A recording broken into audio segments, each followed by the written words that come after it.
നിരവധി പേരുടെ പ്രശ്നങ്ങൾക്ക് പരിഹാരം കണ്ട് എറണാകുളം ജില്ലാ തദ്ദേശ അദാലത്ത് 262 പരാതികൾ തീർപ്പാക്കി.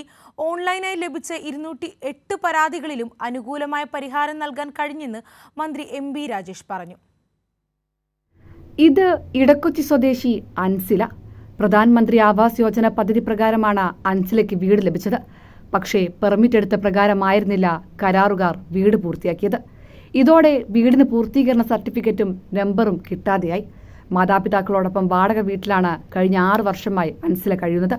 എന്നാൽ അദാലത്തിൽ അൻസിയുടെ പ്രശ്നത്തിന് അതിവേഗം പരിഹാരമായി.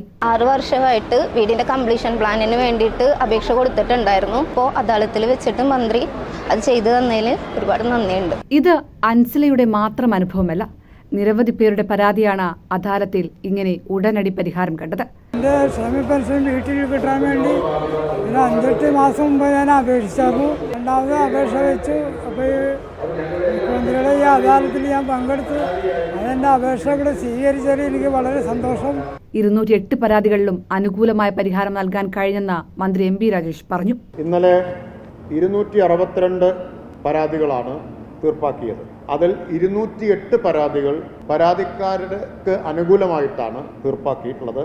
ആകെ 2 ദിവസം കൊണ്ട് എറണാകുളം ജില്ലയിൽ 1017 പരാതികളാണ് തീർപ്പാക്കിയത്.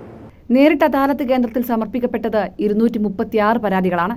ഇതിൽ 26 എണ്ണം ഉടൻ തന്നെ തീർപ്പാക്കി. കൂടുതൽ പരിശോധനകൾക്ക് 199 പരാതികൾ കൈമാറി. ഈ പരാതികളിലും വൈകാതെ പരിഹാരമുണ്ടാകുമെന്ന് മന്ത്രി ഉറപ്പു നൽകി. പെൻഷൻ നേരിട്ട് വാങ്ങാൻ കഴിയാത്തവർക്ക് തുക വീട്ടിലെത്തിക്കാനും അദാലത്തിൽ തീരുമാനമായി. കൈരളി ന്യൂസ്, കൊച്ചി.